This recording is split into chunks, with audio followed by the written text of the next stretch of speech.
Amados, graça e paz. Eu quero, como já está você vendo aí na tela, ler com você esse texto, Romanos capítulo 8, 28 a 39. Diz assim: sabemos que Deus age em todas as coisas para o bem daqueles que o amam, dos que foram chamados de acordo com seu propósito. Pois aqueles que de antemão conheceu, também os predestinou para serem conforme a imagem de seu Filho, a fim de que ele seja o primogênito entre muitos irmãos. E aos que predestinou, também chamou, e aos que chamou, também justificou, e aos que justificou, também glorificou. Que diremos, pois, diante destas coisas? Se Deus é por nós, quem será contra nós? Aquele que não poupou seu próprio Filho, mas entregou por todos nós, como não nos dará também, conjuntamente ou juntamente com ele,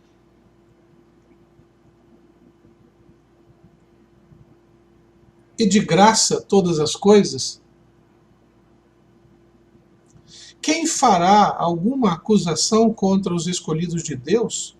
É Deus quem os justifica. Quem os condenará? Foi Cristo Jesus quem morreu e mais, que ressuscitou e está à direita de Deus. E também intercede por nós. Quem nos separará do amor de Cristo? Será tribulação, ou angústia, ou a perseguição, a fome, ou nudez, ou perigo, ou espada? Como está escrito: por amor de ti, enfrentamos a morte todos os dias, somos considerados como ovelhas destinadas ao matadouro. Mas em todas estas coisas somos mais que vencedores por meio daquele que nos amou. Pois estou convencido de que nem a morte, nem a vida, nem anjos, nem demônios, nem o presente, nem o futuro, nem quaisquer poderes, nem a altura, nem profundidade, nem qualquer outra coisa da criação será capaz de nos separar do amor de Deus que está em Cristo Jesus, nosso Senhor. Neste dia, eu quero fazer você lembrar um pouco de que você, meu irmão e minha irmã, que ouviu a palavra de Deus, e ao ouvir esta palavra,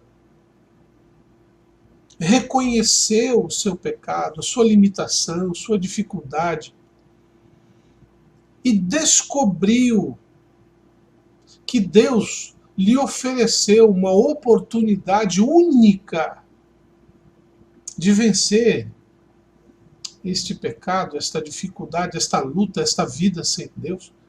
Descobriu que Jesus Cristo é a única solução. A você, estou dizendo neste momento que você é mais do que vencedor. Porque o vencedor, aquele que enfrenta uma batalha e vence, aquele que vence, terminou, venceu, acabou. Vamos seguir em frente. O que eu vou fazer daqui para frente? Nós somos mais do que vencedores, porque não apenas recebemos o prêmio da vida eterna, mas ainda temos em nossas vidas o cuidado de Deus, a promessa de nos fortalecer, a certeza de que seremos glorificados, a convicção que não existe nada que te separe deste amor. Uma coisa é você batalhar para vencer uma etapa e superá-la. Mas vem outras situações e aí você fica se perguntando, será que eu consigo? Mas por causa de Jesus Cristo, nós somos mais do que vencedores. Ultrapassamos qualquer limite. Nós estamos aí num tempo de competição, de Olimpíadas, vendo homens e mulheres lutando, indo aos limites para serem vencedores. E eles vão subir num pódio, vão receber lá uma medalha, talvez de ouro, de prata, de bronze, não sei, talvez não ganhem nenhuma delas. Alguns estão dizendo que só o fato de participar já é uma vitória, mas você, em Cristo Jesus, é mais que vencedor, porque você faz isto todos os dias, você batalha todos os dias, você luta todos os dias, você enfrenta monstros, dê o nome que você quiser, é esse o problema. Todos os dias, independentemente de competição, você não ganha uma medalha porque você já é vencedor. Melhor, mais que vencedor. Por esta razão, nesse momento, eu quero que você guarde algumas coisas muito importantes. Primeiro, todas as coisas agem conforme a vontade de Deus para o seu bem, mesmo aquelas que causem alguma dor. Você vai aprender isso na comunhão com Ele. Sabemos que Deus age em todas as coisas para o bem daqueles que o amam. Se você ama Deus, Deus está agindo na sua vida. Pode ser uma correção, pode ser uma bênção, pode ser uma viagem. Se você o ama através dessas ações, Ele vai fazer o bem sobre a sua vida, porque isso faz parte da sua realidade. Segundo lugar, não se esqueça. Se Deus é por você, não existe nada contra. Mesmo que esse contra doa, no final da história, Deus é por você. Se você crê nisto, não tenha medo, que não existe nada nesta existência, no futuro, no passado, na sociedade, doença, seja o que for, nada é mais poderoso do que o Deus a quem você serve. Por fim, é importante você guardar que nada vai te separar deste amor. Porque Deus deu o seu próprio filho por você. Se Ele fez isso, você acha que Ele vai negar cuidar de você e te socorrer quando realmente você precisar? O Deus que te ama é o Deus que te chama para uma comunhão constante, diária. E você precisa, o quanto antes, manifestar a sua gratidão a Deus por tudo que Ele tem feito a você. Porque Ele disse que te ama. Ele disse que vai cuidar de você. E Ele disse que nada vai separá-lo de você. Você é mais do que vencedor, porque você está em comunhão com Deus. Tenha certeza disso. E que Deus te abençoe neste dia. Bom dia, irmãos. Sejam todos bem-vindos a mais uma Escola Bíblica Dominical. Essa é a Escola Bíblica Dominical de número 3 do terceiro trimestre, Hoje, dia 25 de julho. E eu gostaria de ler um texto da Palavra de Deus que está no livro do profeta Jeremias, no capítulo 32, os versículos 17 e o versículo 27. Diz assim a Palavra do Senhor. Ah, Senhor Deus, eis que fizeste os céus e a terra com teu grande poder e com teu braço estendido. Coisa alguma te é demasiadamente maravilhosa. Eis que eu sou o Senhor, o Deus de todos os viventes. Acaso haveria coisa demasiadamente maravilhosa para mim? Esse texto expressa a onipotência de Deus. Quão poderoso é o nosso Deus. Esse é o título da nossa lição de hoje. Deus é onipotente. Que nessa manhã nós possamos aprender mais sobre esse nosso Deus tão maravilhoso e cheio de poder. Vamos orar? Ó Pai, nós te louvamos, te bendizemos, ó Deus, por mais um dia. Ó Deus, que o Senhor nos permite viver, Pai. Te agradecemos por essa manhã. Ó Deus, pelo teu amor, Pai, derramado, ó Deus, sobre nossas vidas. Nós sabemos que cada família da igreja e os nossos amigos também têm experimentado, ó Deus, as tuas misericórdias a cada amanhecer. E nós te agradecemos por isso, ó Pai. Queremos nessa manhã aprender mais de Ti, desse atributo maravilhoso que é a onipotência. Que cada aluno, Pai, possa ter realmente seu coração, ó Pai, cheio, Pai do Senhor, ó Deus, e feliz, alegre, satisfeito em aprender mais da Tua palavra, ó Deus. Abençoe também as crianças, cada classe, ó Deus, com suas lições. Abençoe também os adolescentes, os jovens, a vida de cada professor.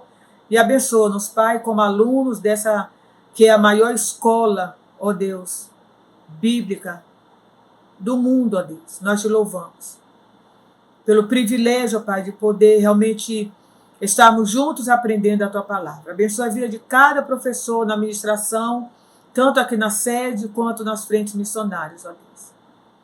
Ó Pai, nós também queremos Te louvar e Te bendizer sempre, porque eu sei.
Graça e paz, irmãos. Hoje, juntos mais uma vez, agora para meditar no estudo da Escola Bíblica Dominical.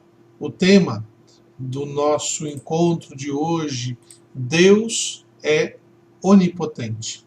Ele se baseia no livro de 2 Samuel, capítulo 22, e tem como texto áureo o verso 31 deste mesmo capítulo 22 de 2 Samuel, que quero ler para você. Diz assim: Este é o Deus cujo caminho é perfeito. A palavra do Senhor é comprovadamente genuína. Texto áureo de nossa leitura desta manhã do estudo Escola Bíblica Dominical sobre a doutrina de Deus, e hoje o tema Deus é onipotente. Este capítulo 22 de 2 Samuel narra um salmo escrito por Davi. É um dos salmos que não estão no livro dos Salmos, e aqui Davi expressa toda a sua gratidão e toda a sua certeza no cuidado de Deus sobre sua vida. E nós podemos constatar como o Deus a quem nós servimos, a quem nós louvamos, a quem nós buscamos, confiamos, Pai de nosso Senhor Jesus Cristo, que nos dá a vida, Criador de todas as coisas, como Ele é poderoso. E no salmo, neste salmo que está no livro de Samuel, nós encontramos então esta expressão de confiança de toda a potência, de todo o poder do nosso Senhor. Bem, o capítulo 22 de 2 Samuel, dos versos 1 a 6, Davi expressa toda a sua gratidão e todo o seu louvor a este Deus Todo-Poderoso.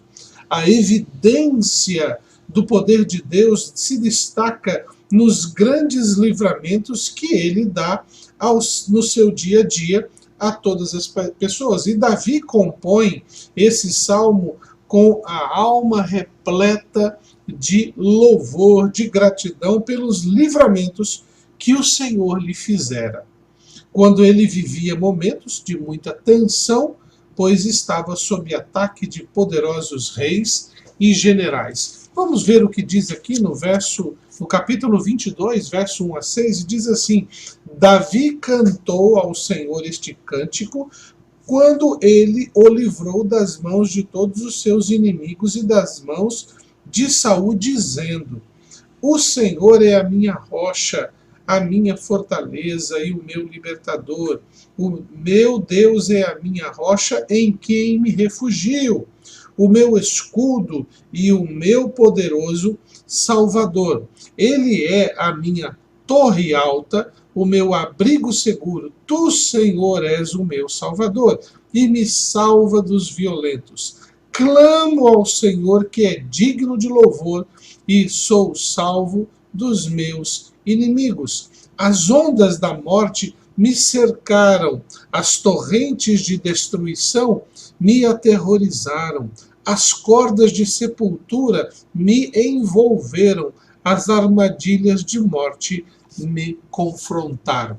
O texto, então, do verso 1 a 6, é a expressão de gratidão de Davi que o livrou de muitas situações. Seus inimigos eram maiores, cheios de recursos, sozinho jamais ele poderia vencê-los. Analogia como rocha, como fortaleza, escudo, torre, refúgio, apontam para elementos essenciais para quem está sob ataque. É a visão de um soldado num campo de batalha em que ele observa que aqueles que o estão atacando o atacam de pontos estratégicos, em lugares realmente que pelas próprias forças dele ele não conseguiria vencer. Mas aí o Senhor o coloca sob a rocha, o Senhor aparece como escudo, o Senhor o faz ter uma fortaleza, impedindo que os inimigos tenham poder sobre ele.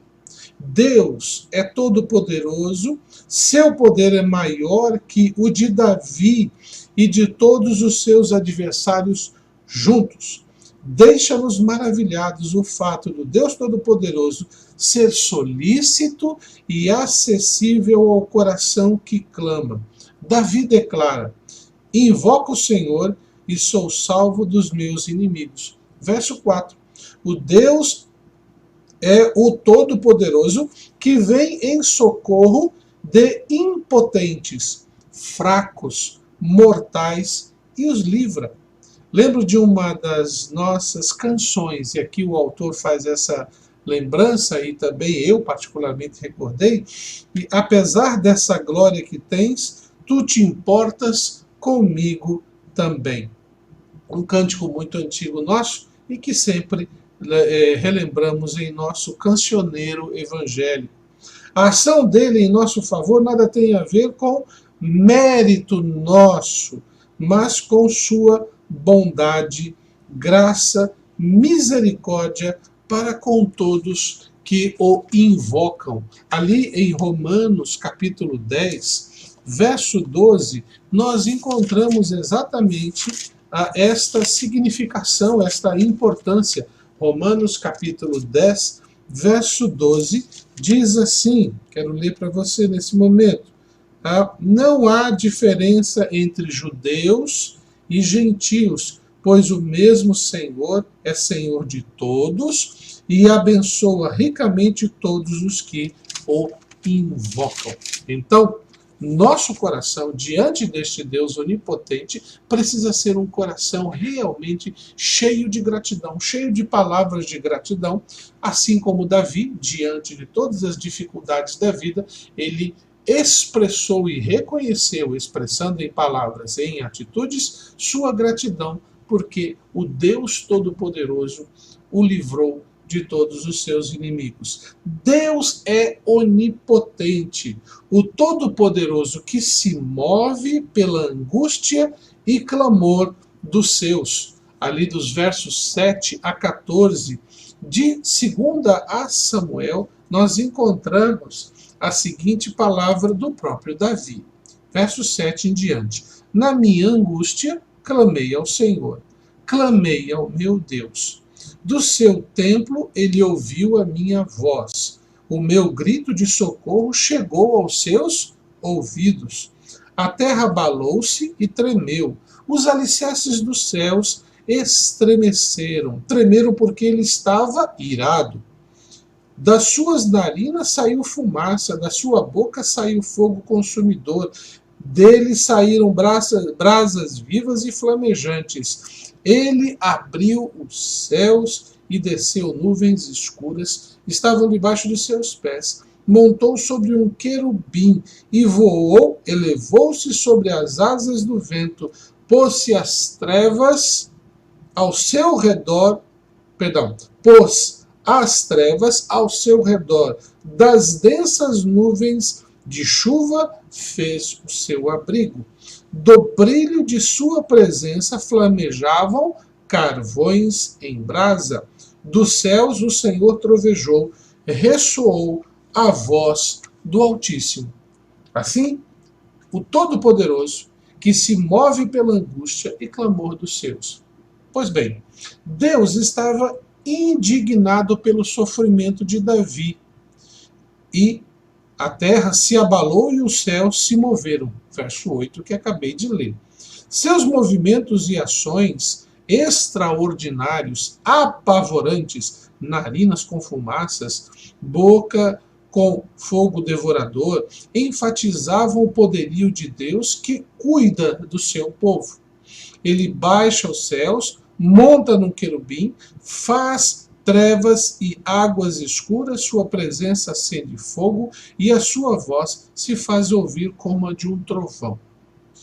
Muitas vezes lemos esses textos, que são textos poéticos, é um cântico de louvor, e, nossa, como pode ser isso na realidade? Bem, Davi está expressando a sua experiência do socorro do Senhor para com a sua vida. E ele precisava colocar isso em palavras de tal maneira que aqueles que ouvissem este cântico pudessem entender a dimensão da compreensão de Davi sobre Deus. Não significa aqui que Davi estava definindo Deus. Não, na verdade, Deus é tão todo-poderoso, é tão onipotente, que não tem como nós explicarmos Deus na sua essência. Então, procuramos dar a Deus explicações que nós possamos visualizar, mentalizar. Pense comigo, você ler o texto, ele baixa os céus, monta num querubim, faz trevas e águas escuras. Sua presença acende fogo e sua voz se faz ouvir como a de um trovão. Realidades que nós vemos na natureza, que para nós, muitas vezes, dependendo do contexto onde estamos, nos causa um certo temor, porque é muito poder. Imagine o nosso Deus sendo aquele que monta, que tem domínio, que controla essas coisas. É assim que Davi, então, expressa toda a sua compreensão do Deus onipotente. Enquanto não formos para casa, os dias difíceis, enquanto não formos, para casa, os dias difíceis são inevitáveis no mundo. E aqui casa, é claro, é a nossa casa celestial. Enquanto não formos para lá, nossos dias aqui são difíceis. Paulo diz que as aflições dos dias presentes não são para comparar com a alegria do dia de um dia, ou aquele dia que há de ser revelado. Romanos capítulo 8, verso 18. Quando Israel esteve cativo, Deus veio ao socorro do seu povo. Jesus é a maneira mais completa de Deus Todo-Poderoso mover-se em benefício dos homens. Os poderes dos céus e da terra se abalarão, ou se abalaram, no caso no passado, pelo fato de que o Todo-Poderoso deixou o esplendor da sua glória para socorrer e dar vida aos pecadores. Davi aqui expressa sua confiança no Deus Todo-Poderoso. E quando nós lemos as Escrituras, vendo este Deus que vem ao socorro, podemos perceber que este socorro se tornou ainda mais poderoso em que o Deus onipotente se tornou homem. O que Deus não deve ter feito para alterar os poderes do mundo, do universo e por aí vai? É como você tentar colocar um furacão num copo. Só Deus pode fazer isto. Deus autolimitou-se para que se tornasse um homem. Deixou a sua glória, como o próprio apóstolo Paulo fala em Filipenses, para se tornar homem e vir ao nosso socorro. Porque a sua presença é tão poderosa que só a presença dele nos destruiria. Então o que ele faz? Ele se autolimita para que pudesse conversar conosco, nos salvar e nos preparar para estar com Ele. No relato de Davi, nós vemos a intervenção de Deus em socorro a ele no momento em que ele estava em angústia e estava em sofrimento. Para nós, hoje, este Deus se manifestou em Cristo Jesus, que está presente através da obra do Espírito Santo, que nos conforta, nos fortalece, nos corrige e nos direciona. Deus é onipotente. O Todo-Poderoso socorre os seus pela graça. O Todo-Poderoso socorre os seus pela graça. Não é mérito, é graciosidade. Os versos 15 a 20 de 2 Samuel nos relata o seguinte: ele atirou flechas e dispersou os inimigos, arremessou raios e os fez bater em retirada. Os vales apareceram e os fundamentos da terra foram expostos diante da repreensão do Senhor com o forte sopro de suas narinas. Das alturas estendeu a mão e me segurou, tirou-me de águas profundas, livrou-me do meu inimigo poderoso, dos meus adversários que eram fortes demais para mim. Eles me atacaram no dia da minha calamidade, mas o Senhor foi meu amparo. Deu-me ampla liberdade, livrou-me, pois me quer bem. Aqui Davi reconhece, então, dos versos 15 a 18, e ele descreve a maneira magnífica do livramento que ele teve através da mão do Senhor, mesmo não se sentindo merecedor ou digno do cuidado do Onipotente. Reconhece a bondade dele, do próprio Deus, em tomar a iniciativa em seu socorro. Davi explica o motivo dele socorrê-lo. Trouxe-me para um lugar seguro, livrou-me porque se agradou de mim. Verso 20. O motivo expresso da palavra agradou é um verbo em hebraico, shaphatz, ou para alguns, shaphatz, que indica a direção do coração de alguém ou paixão.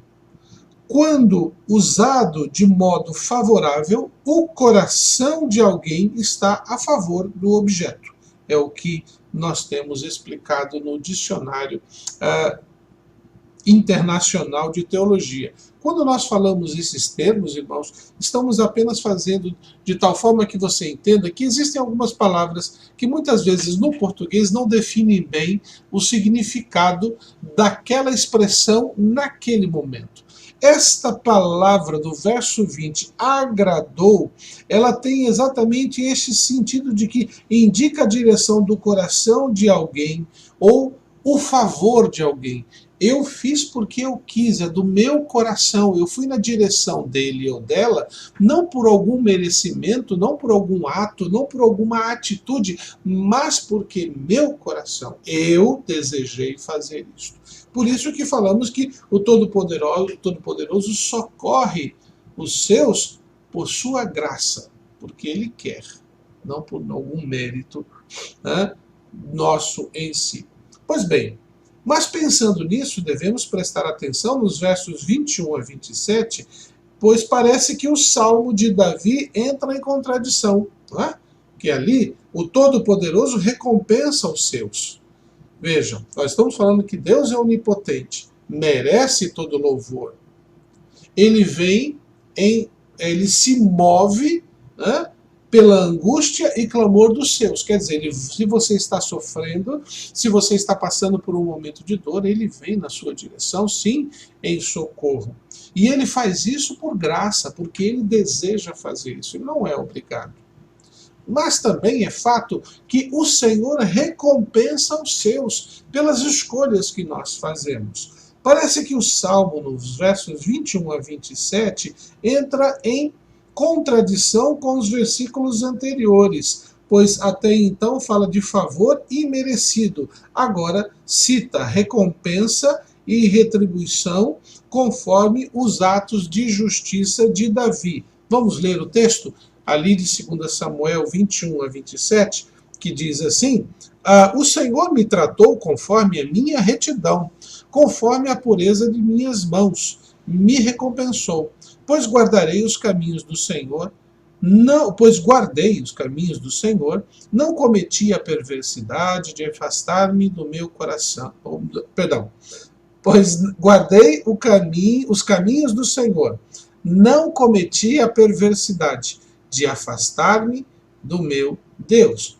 Todos os meus mandamentos estão diante de mim, não me afastei dos seus decretos. Tenho sido irrepreensível para com ele e guardei-me de pecar. O Senhor recompensou-me segundo a minha retidão, conforme a pureza das minhas mãos perante ele. Ao fiel te revelas fiel, ao irrepreensível te revelas irrepreensível, ao puro te revelas puro, mas ao perverso te revelas astuto. Pois bem, Todo-Poderoso, sim, recompensa, isso é fato, aos seus.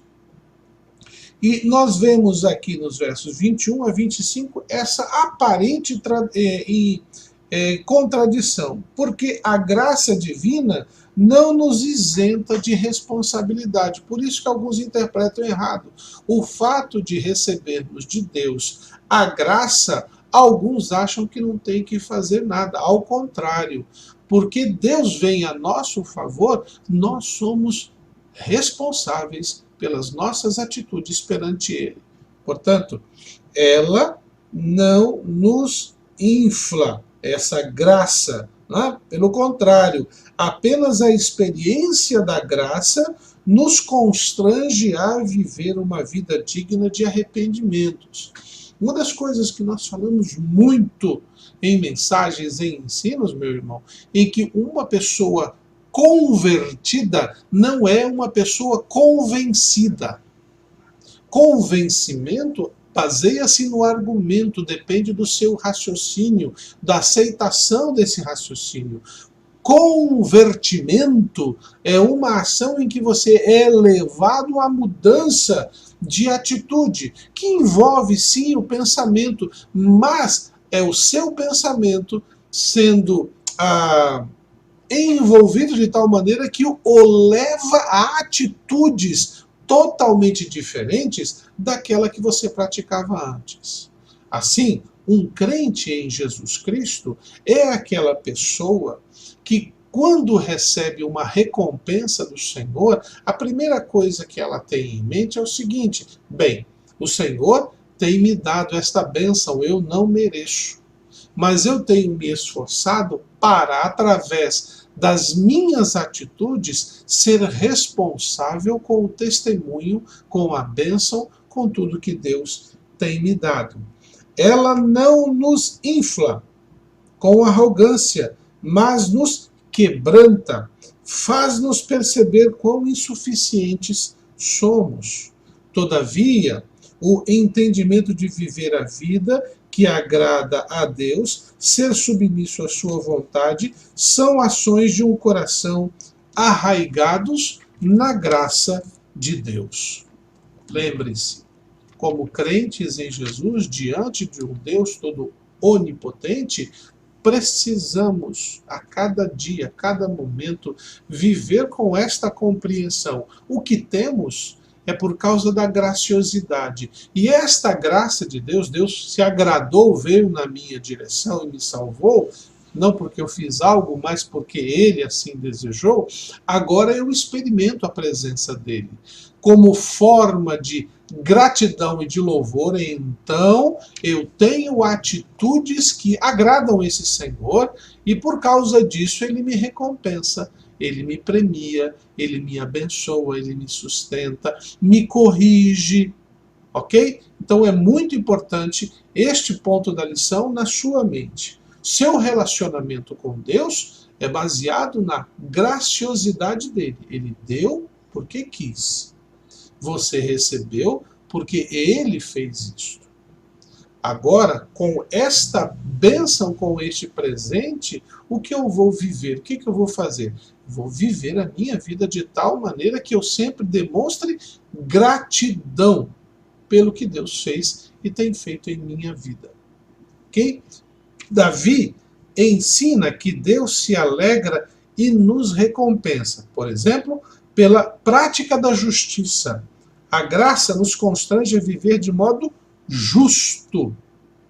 A justiça deve ser o parâmetro de nossas ações e atitudes, pois os que assim agem serão chamados filhos de Deus, como diz lá em Mateus capítulo 5, verso 20, que aqueles que praticam a justiça são chamados assim, filhos de Deus. Pela pureza das mãos, olha aí, outra coisa que Davi nos ensina, e Deus nos recompensa, se alegra e nos recompensa. Pela pureza das mãos, nossas ações não podem ser marcadas pela impureza do pecado. Antes, devem ser comprometidas com o que é digno da graça que nos resgatou. Eu aceitei Jesus como meu Salvador. Por que razão? Porque eu aprendi e entendi que o meu pecado me afasta de Deus. O salário do pecado é a morte. Ponto. Eu não tenho condições alguma de resolver esse problema, porque eu estou manchado pelo pecado, e quem está manchado pelo pecado não se aproxima de Deus, não tem como. Para que eu possa, então, me aproximar de Deus, eu preciso ter na minha vida uma salvação, uma boia, algo que me tire desse lugar que está me afundando. Jesus Cristo veio para me tirar deste lamaçal de destruição. Quando eu me deparo com esta salvação, olha, eu fui tirado. Eu precisava, mas eu não tinha solução. Não tinha como resolver. Estava morrendo e nem percebendo disso. Deus manda Jesus e Jesus me tira da morte, tira você desta morte eterna. Aqui é importante entendermos. Se eu estava no lamaçal do pecado e era isso que me afastava de Deus, eu preciso tirar qualquer possibilidade de continuar ou voltar para aquela condição de pecado. E é por esta razão que, pela pureza das mãos ou pureza da vida, eu me esforço para não continuar a pecar. Por seguir no caminho do Senhor. Veja aí, Davi ensina que Deus se alegra e nos recompensa por seguir pelo seu caminho. O que eu estou fazendo aqui é na sequência até da própria revista, mas é baseado no próprio texto de 2 Samuel 22. A graça de Deus nos faz perceber quão maravilhoso é seguir o seu caminho. Um estilo de vida, sentimentos e emoções em, por e para Cristo. Salmo 119, verso 1. Por viver na presença de Deus. Olha aí, é um esforço seu. Você tem que se esforçar para viver na presença do Senhor. A presença de Deus deve ser buscada não como rito religioso, mas como deleite, prazer. Você tem que estar satisfeito com isso. Estar na presença dele significa vida que o agrada. Tenha prazer, busque ter alegria na presença do Senhor. Satisfaça com isso. Quando nos reunimos em culto na igreja, ou na sua devocional individual no lar, isso precisa ser prazeroso. Você tem que expressar isso. Vou dizer, Senhor, eu quero aprender a te amar. Davi ensina que Deus se alegra e nos recompensa por ter os mandamentos diante de si. A ideia é clara de que os mandamentos do Senhor devem ser vivenciados no dia a dia com fidelidade, integridade. Isto quer dizer fiel independentemente das circunstâncias e agir corretamente mesmo quando ninguém está nos vendo. Essas são as marcas de que tem vida com Deus, conforme nós vemos ali em João capítulo 1, verso 8. São marcas, irmãos. Obedecer os mandamentos de Deus devem ser um esforço meu cotidiano. Ah, mas eu não sei fazer isso. Vamos aprender. É a repetição. Muitas coisas nós precisamos aprender pela repetição. Por exemplo, a escola bíblica dominical é uma forma de aprendermos a aplicar os mandamentos de Deus na nossa vida. A minha devocional particular é outra forma. Participar dos cultos no templo com os irmãos, domingo de manhã e domingo à noite, é outra maneira.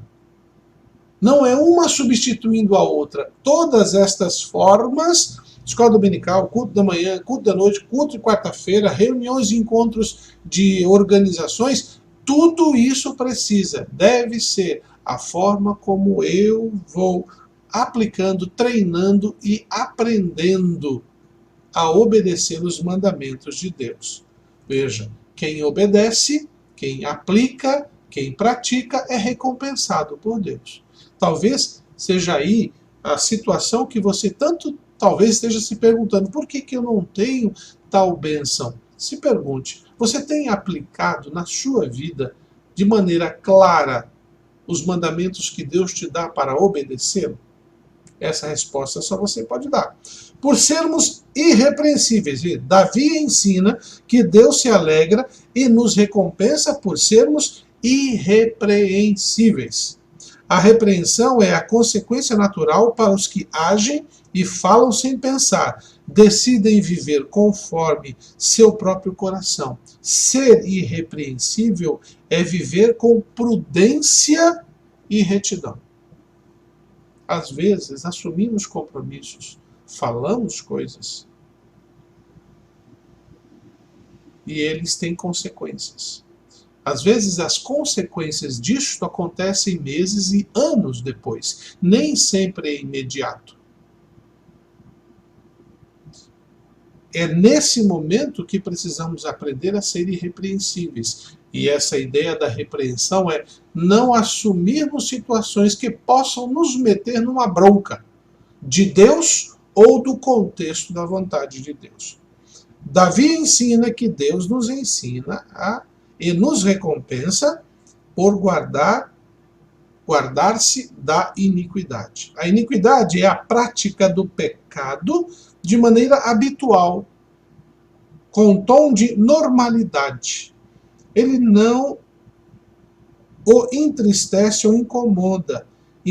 É convidativo, atraente e entorpecedor.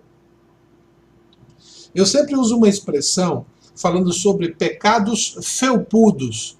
Sabe aqueles bonecos que você tem um monte de pelo, que você passa a mão, é macio, e você se distrai, e fica passando a mão, esquece, relaxa. Alguns dos pecados de muitos é felpudo. Ah, que isso, não vamos pensar assim, mas que mal há, isso não tem problema nenhum, o pessoal já faz isso há tanto tempo, incomoda, mas incomoda só um pouquinho. Se é pecado, é pecado. A questão não é se o irmão ou a irmã vai se sentir bem, a pergunta é, esta atitude agrada ou desagrada a Deus? Mesmo que dê conforto para você ou conforto para o outro. Quem te garante a eternidade não é o irmão ou a sociedade ou o contexto que você vive. Quem lhe garante a eternidade é Deus. Ele que tem a chave da porta, ele que é a porta. A pergunta é, você vai viver em iniquidade? Achando que isso não é problema? Quem tem que dizer se isso é problema ou não é Deus na sua vida.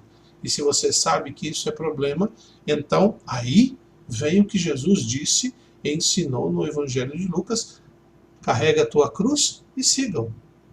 Às vezes você tem um problema, uma tentação, uma situação grave no seu relacionamento com Deus. Ao invés de você trabalhar para relacionar-se com Deus o melhor possível, você usa os erros dos outros ou o comportamento dos outros, que muitas vezes estão dizendo que não estão sofrendo nada, que não, Deus não está castigando, para justificar o seu. Talvez aqueles que não estejam sofrendo nada aparentemente, na verdade, eles não estão sofrendo porque não sabem e não conhecem a Deus de verdade. Já estão perdidos. Você está usando uma referência cega. A sua referência precisa ser o Senhor e a sua palavra. Ok? Então, guardar-se da iniquidade. E Davi ensina que Deus se alegra e nos recompensa pela pureza dos olhos. Nossos olhos são as janelas da alma, já disse o poeta, pois só veremos o que nossa alma quer que vejamos. Jesus nos ensinou que tudo depende do conteúdo do nosso ser. Mateus capítulo 6, versos 22 a 23. Esse texto aqui, Davi pisou na bola depois. Ele pecou aqui, porque ele ficou olhando Batseba por cima lá da casa dele, enquanto ela tomava banho, e por causa desta atitude ele alimentou o coração dele com o pecado e cometeu o adultério e depois assassinato. Veja, Davi falhou depois. Muitas vezes nós sabemos o que é certo e como fazer, mas somos pecadores e temos que estar sempre alertas. A recompensa sobre os injustos e perversos vem de uma maneira implacável e destruidora. A palavra usada por Davi é inflexível, na ideia clara de que não haverá justificativas atenuantes ou desculpas no dia do acerto de contas. O justo juiz exercerá sua justiça. Arrependam-se enquanto há tempo. Se quer ser recompensado, comece com o arrependimento. Quando nós lemos o texto de 2 Samuel, capítulo 22, nós encontramos então esta compreensão muito importante sobre este Deus Todo-Poderoso que recompensa os seus, mas ele os recompensa, aqueles que já são seus, em razão deste esforço de poderem, de estarem e de conseguirem fazer o que agrada a ele. Ok? Assim, Davi continua a expor, neste capítulo 22, esse Deus que é onipotente, ele o reconhece nesse cântico, neste salmo, também fazendo uma outra afirmação que o Todo-Poderoso nos capacita a lutar e vencer. Vemos isso nos versos 28 a 43 de 2 Samuel 22. Então vamos ver os versos 28 a 43 que diz o seguinte: salva os humildes, mas os teus olhos estão sobre os orgulhosos para os humilhar. Tu és a minha lâmpada, ó Senhor, o Senhor ilumina-me. As trevas, contigo posso avançar contra uma tropa, com o meu Deus posso transpor muralhas. Este é o Deus cujo caminho é perfeito, a palavra do Senhor é comprovadamente genuína. Ele é escudo para todos os que nele se refugiam. Pois quem é Deus além do Senhor? E quem é rocha senão nosso Deus? É Deus quem me reveste de força e torna perfeito o meu caminho. Ele me faz correr veloz como a gazela e me firma os passos nos lugares altos. É Ele que treina as minhas mãos para a batalha, e assim os meus braços vergam o arco de bronze. Tu me dás o teu escudo de livramento, a tua ajuda me faz forte. Alargas sob mim o meu caminho para que os meus tornozelos não se torçam. Persegui os meus inimigos e os derrotei. Não voltei enquanto não foram destruídos. Esmaguei-os completamente e não puderam levantar-se. Caíram debaixo de meus pés. Tu me revestiste de força para a batalha, fizeste cair aos meus pés os meus adversários. Fizeste que os meus inimigos fugissem de mim. Destruí os que me odiavam. Gritaram por socorro, mas não havia quem os salvasse. Gritaram ao Senhor, mas ele não respondeu. Eu os reduzi a pó, como o pó da terra, esmaguei-os e eu amassei como a lama das ruas. O Todo-Poderoso nos capacita a lutar e vencer. O autor da revista nos traz uma observação muito importante sobre este ponto, que diz: o Senhor é com os humildes. Ele está presente junto àqueles que têm a capacidade de reconhecer suas limitações, fraquezas, fragilidades. Como é feliz o homem que percebe sua pequenez e insuficiência, que procura depender tão somente do Senhor. Versos 28 e 29 do texto que acabei de ler. Em Deus podemos vencer inimigos maiores que nós mesmos.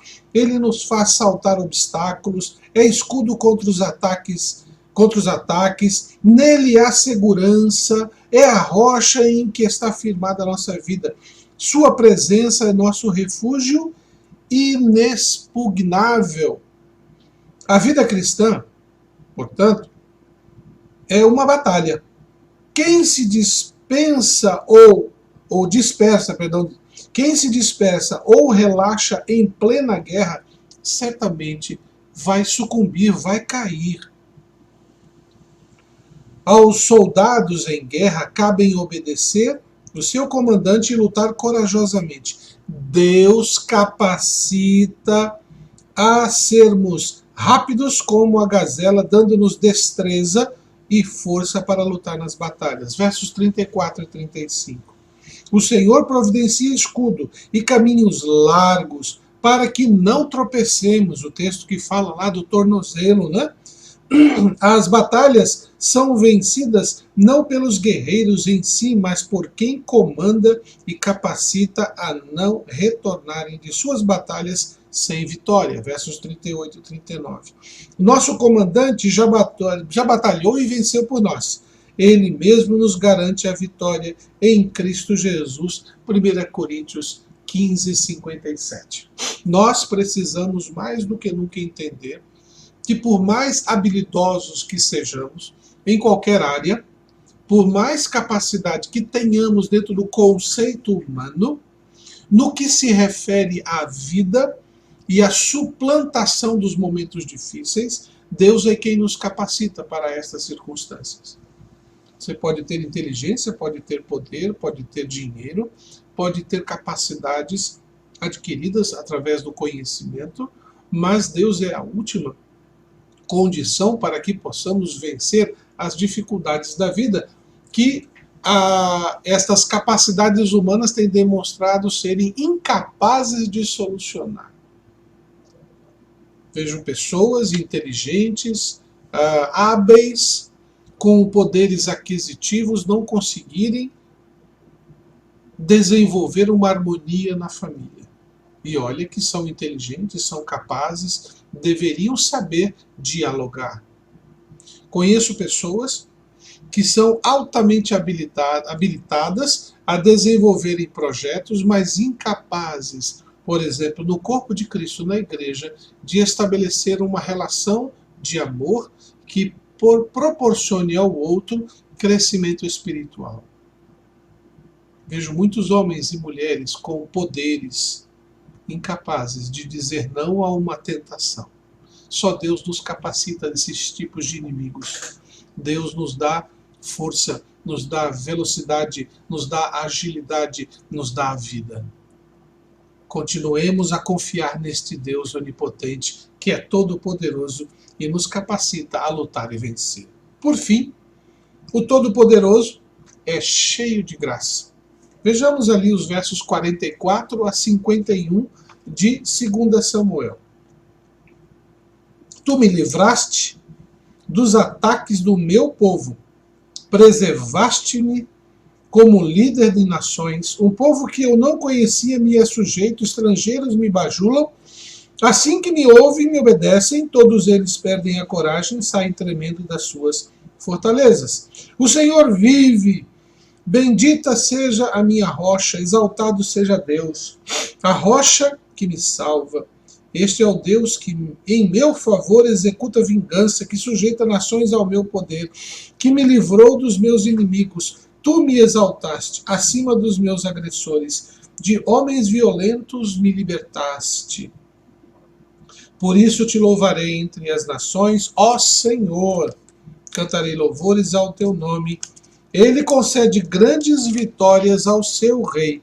É bondoso para com seu ungido, com Davi e seus descendentes para sempre. Deus, ou melhor, o Todo-Poderoso, é cheio de graça.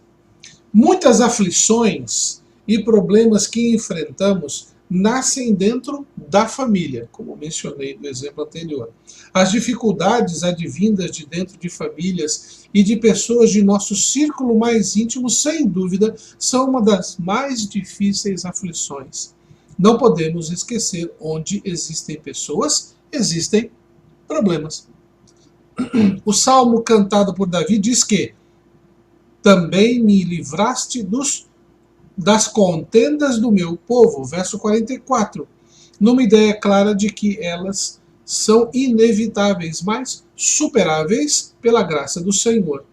A capacidade não vem de um instinto nato, mas o Senhor que lhes fez líder, com liderados que não conhecia, mas que o adulavam e submissamente obedeciam, versos 44 e 45. Davi conclui este poema louvando e cantando louvores ao nome de seu Deus. Verso 51. A maneira como o Senhor age com Davi não tem nada a ver com o próprio Davi, mas com a natureza cheia de graça de Deus. O que as nossas Bíblias traduzem como bondade vem da significativa palavra hebraica hesed, que quer dizer amor incondicional, compaixão profunda, bondade sem limite e graça. Não podemos imaginar que Deus estava aqui tendo um xodó por Davi só por causa das suas qualidades, dos seus méritos. Não podemos pensar dessa forma. Por que razão? Simplesmente porque a hesed, ou esse amor incondicional do Senhor, nosso Deus, foi sobre ele. Ele decidiu amar. Isso nos reconforta, nos anima, nos enche de fé e esperança na tribulação, pois na hora da angústia basta clamar que o Senhor do Universo Todo-Poderoso virá ao nosso socorro. Este é, então, o Deus onipotente que nós cremos, que estabelecemos uma relação de comunhão.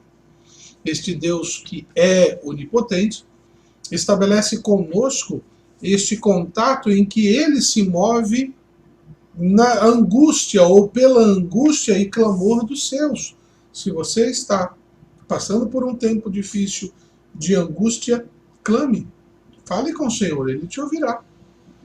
Estabeleça uma relação de comunhão, de louvor com Deus inicialmente, adore-o, reconheça-o como importante na sua vida, para que você possa reconhecê-lo quando ele chegar a você. Não porque a minha adoração vai tornar Deus melhor. Não. Deus é onipotente, ele não precisa do meu e do seu louvor. Mas, quando eu estabeleço uma comunhão com Deus e adorando-o, eu reconheço, eu tenho intimidade. Então, quando eu clamar, eu vou identificar que é ele que está vindo ao meu socorro. Também é muito importante entender que ele faz isso não porque eu tenho algum mérito, mas por causa de sua graça. E por causa desta graça que eu experimento, eu sou impelido a disciplinar a minha vida, a obedecer os princípios, seus mandamentos, suas ordenanças, a cumprir na minha vida uma vida não de iniquidade, mas de justiça. com esta relação com Deus estabelecida, com esta vida buscando fazer a sua vontade, ele vai me capacitando a vencer, porque muitas vezes sou eu mesmo que tenho que superar e suplantar as minhas lutas, mas e não ficar apenas na dependência de que Deus venha resolver. Eu tenho também que pôr a mão na obra, e Deus me capacita para isso. E ele faz isso porque é poderoso e cheio de graça. Sua graça se derrama sobre nossas vidas. Não é porque eu mereço, porque nasci no mundo, ou porque até sou salvo por Cristo Jesus, porque a maior bênção que Deus poderia me dar foi justamente essa, me torná-lo e tornar o irmão e a irmã salvo. Direito de chamá-lo de pai, ter a eternidade, a garantia de que nesta vida, mesmo com as lutas, não estaríamos sós. São bênçãos que Deus já nos tem dado. E é por esta razão que precisamos, a cada dia, reconhecer seu poder e sua autoridade sobre nossas vidas. Que Deus possa abençoar a sua vida neste dia, nesta reflexão, e que o Deus onipotente, que Davi tão belamente reconhece aqui em Samuel, 2 Samuel 22, possa ser o motivo do seu cântico diariamente. Até o próximo encontro, até o próximo estudo, se Deus assim nos permitir.